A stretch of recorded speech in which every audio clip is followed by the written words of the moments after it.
Ja, goedemiddag. 2016 ga ik even terug met jullie.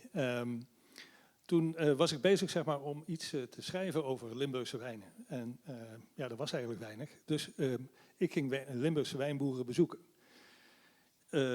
Om ze sowieso in kaart te brengen. Waar zitten ze? En wie zijn het eigenlijk allemaal? En wat zijn de verhalen? De verhalen waren toen, we maken wijn, maar we krijgen het niet verkocht. Want de horeca koopt het niet. De wijnhandel koopt het niet. Niemand wil het. En het imago is slecht. Duur en zuur. 2016. We hebben een presentatie gegeven van de eerste Rode Wijnkaart. En bij die Rode Wijnkaart waren een aantal mensen aanwezig die ook nu vandaag weer hier zijn. En dat werd opgepikt door Telegraaf. En dat volgde verder op met een hele hoop reacties eigenlijk van ja, hier zit meer in. Dus ik ben eigenlijk gestart met in Maastricht, aan de Bassin, bij de haven met een promotiecentrum. Klein, flesjes neerzetten, foldertjes, noem op en dat soort dingen. En dat was zo leuk dat er steeds meer dingen bij kwamen. Mensen bij kwamen die zeiden van ja, dat moeten we professioneler gaan aanpakken. We moeten daar iets mee gaan doen. Dat leidde tot een jaar daarna in de oprichting van de Stichting Promotie Limburgse Wijnen. Even kijken, naar beneden hè. Hop. Nou ja, wat ga je dan doen als stichting zijnde? Je moet natuurlijk doel formuleren, beleid formuleren, et cetera. Ik heb eigenlijk gezegd van, ja, mijn achtergrond is marketeer, dus ik heb gezegd van, ik ga dat niet doen, ik ga dat niet beschrijven. Ik laat het afhangen van de markt. Waar heeft de markt behoefte naar? Waar gaat de stroom naartoe? Wat is nou eigenlijk wat we moeten doen? Eigenlijk op hele korte termijn was dat dus zorgen dat bekend werd, in feite, van waar en wie houdt zich bezig met wijn, waar kan je drinken, waar kan je het kopen, et cetera. Dat heeft in de afgelopen jaren heeft dat dus, ja, je ziet hier een hele riedel aan dingen, ik zal er een paar uitplukken. We hebben bijvoorbeeld allerlei databases aangelegd. We hebben dit soort bladen geproduceerd met verhaaltjes, interviews met wijnbouwers, maar ook een overzicht in feite van waar zitten ze. Maurice heeft daar een aantal dingen in geschreven, et cetera. Dus het is helemaal dit blaadje is in een 5000 oplage van 5000 verspreid via de VVV's, via de boekhandel, maar ook in digitale vorm, inmiddels meer dan 40.000 keer gedownload. Het is dus een aanzet geweest tot storytelling. Het geeft ook de start voor een hele hoop pers eigenlijk om te kijken in feite van waar moet ik naartoe? Wie kan ik benaderen? We hebben een stukje persbegeleiding ook gedaan de afgelopen jaren en dat werkte buitengewoon goed.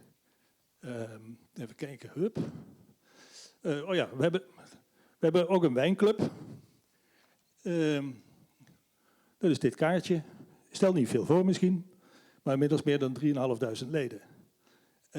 Dit vraagt om, dus zeg maar, de doelgroep is bekend, dat vraagt om aan de andere kant, bij jullie dus, om proposities. Kom op, laat zien wat die mensen met dit kaartje zeg maar, bij jullie kunnen halen. Hop. Nou ja, je ziet, we hebben op allerlei dingen gestaan, beurzen, van alles en nog wat. En we hebben allerlei materialen geproduceerd. We hebben ook, zeg maar, dat kwam toen ook op, zeg maar, het blad Wijn en Wijngaard hebben we geholpen aan een doorstart en tot ons plaatje zeg maar, toegevoegd.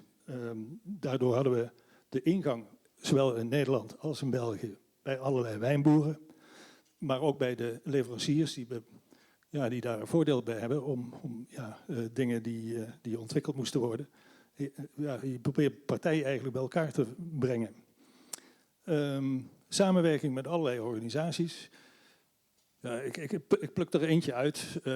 Samen met Erwin van het Waalwieler Wijnfeest zijn we op een dag naar de gemeente Gulpen-Wittem toegestapt met de vraag aan de wethouder van mogen wij hier een bord plaatsen en kunnen we daar iets mee doen.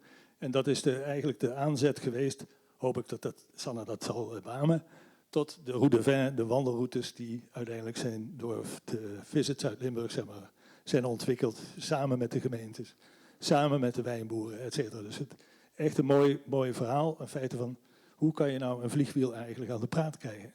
En de wijnboeren die langs die route zitten, die zijn allemaal stuk voor stuk erg blij met het publiek wat er langskomt en een flijsje en een verhaal komen ophalen. Maar gezien de tijd, ik ga eventjes in op het volgende ding. Wie zijn hier wijnboer? Kijk, hup. Ja.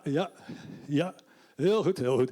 Wie is hier is actief in de horeca? Wie heeft een restaurant? Of, dat is er nog weinig. Want ik wil jullie oproepen eigenlijk om het volgende te gaan doen. Namelijk de Wijnweek. En de Wijnweek hebben wij in Nederland eigenlijk... Ja, wat is het? Het is eigenlijk hartstikke simpel. Erwin had natuurlijk het wijnfeest in Waalwieler. En we merkten bij de Wijn- en Wijngaard natuurlijk dat er open wijngaardendagen zijn. Dat was helemaal verspreid in september. En dan hebben we de wijnboeren in Zuid-Limburg hebben gevraagd in feite van ja, is het misschien een idee om dat allemaal te bundelen rondom 1 dag? En dat is uiteindelijk zijn er een aantal hebben dat gedaan. En dat betekende dus dat we een hele mooie week konden neerzetten van 2 weekenden. En daartussenin, dat was dan de Wijnweek. Met andere woorden, we hadden het verhaaltje klaar, een soort moederdag-idee. Daar is ook niemand eigenaar van, dus wij zijn ook niet eigenaar van de Wijnweek. Maar dat is wel een haakje waar je als wijnboer, maar ook als horeca, zeg maar, prachtig op kan inhaken. Inmiddels wordt dat ook waanzinnig opgepakt door de pers. Sommige jaren dat het heel Nederland erover schrijft. Ook hier in België wordt erover geschreven, over de Wijnweek. Maar nogmaals, het is qua werkzaamheid is het nauwelijks iets geweest.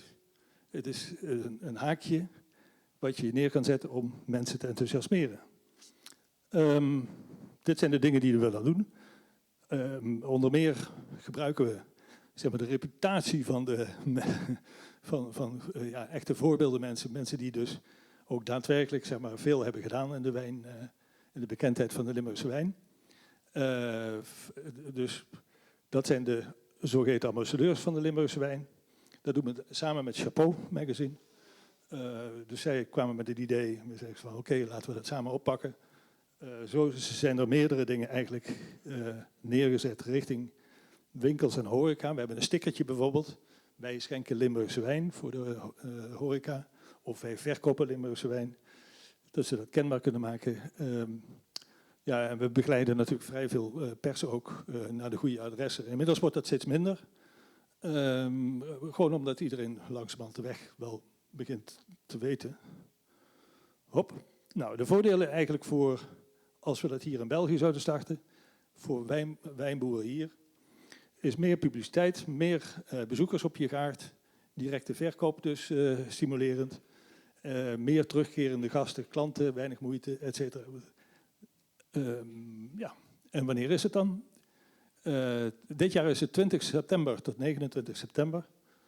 Als je dus in die week als wijnboer zijnde dit gaat doen, eigenlijk profiteer je mee van de publiciteit van de Limburgse Wijnweek. Dus waarom zou je het niet doen?